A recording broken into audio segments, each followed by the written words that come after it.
Hermi, dyan ko binuhay yung anak ko dito sa pulo na ito. Paalasin ko na. Paglitira na nung anak ko, punta na namin dyan. Nangangakit na yung anak ko para lang may pangbaon sila sa umaga. Hanggang dyan, yung taas na yan, Ate Hermi. Ano ko yan, nasulas ko yan. Tapos yung itak mo, lagi mong dala-dala. Oo, Sabi nila, dala-dala baka kasi tagaan nyo ka. Ay, nung pangalawang punta nung pangalawang punta yun ni Kalinga Prab. Yung pangalawang punta ni Kalinga Prab yun. May dala-dala akong itak. Nagulat siya, may dala akong itak. Ay, galing ako sa baba. Naglilinis ako nun ng saging. Saan na yung bahay nyo? Diyan yun, sa may likod na yun. Wala na. Wala na? Nagiba na yun. Pero meron pang natira. Wala na, ginatong na.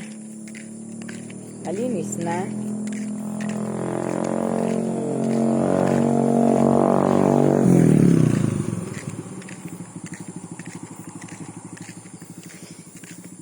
Yan iglesia yan. Yung may tindahan na yan. Yan ang yan ang kuha dun sa dalawa. Yun, yung bundok na yun. Ay, lasulas ko yan. Kahit ako lang. Yan? Oo. Grabe naman. Tapos ko yung bundok na yan. Yung kabundukan na yan dyan. Naikot ko yan. Ay, sabi ko sa yate. Ang hirap ng buhay talaga. Nakararating mo na kahit mahirap ikot ko yan lahat. Yung na yan. Kahit ako lang. Yan, kabundukan na yan. Yan, lahat yan. Ikot ko yan. Hindi ka pa nakakagat na ahas dyan. Ay, hindi pa po. Awa ng Diyos naman. Kasi yung balita dito sa Bicol, daming kobra. Ay, opo. Ikot ko yan. Kahit sulo lang ako. Yan yung dating pinabahay. May 2 kwarto din yun. Kaya lang, puro kahoy yun, Ate Hermina. Puro kahoy.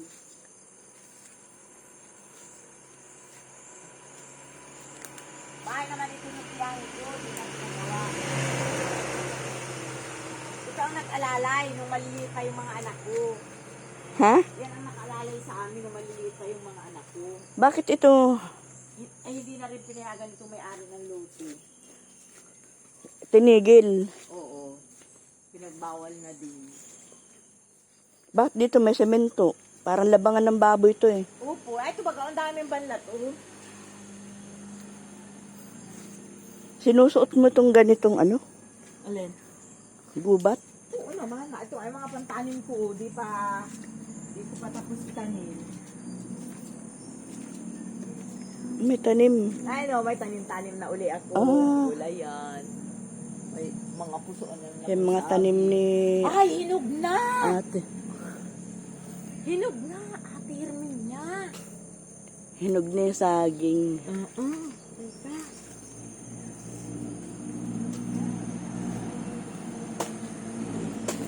Teka, nagugulog.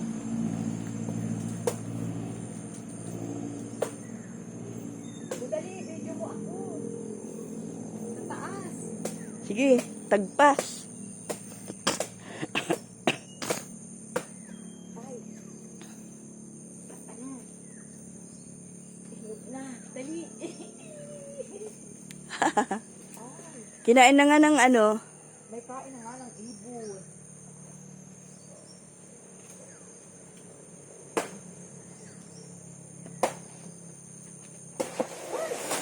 Ay, sorry. Ay, nadurog na. Nadurog na lahat. Kaya hindi ako naalam.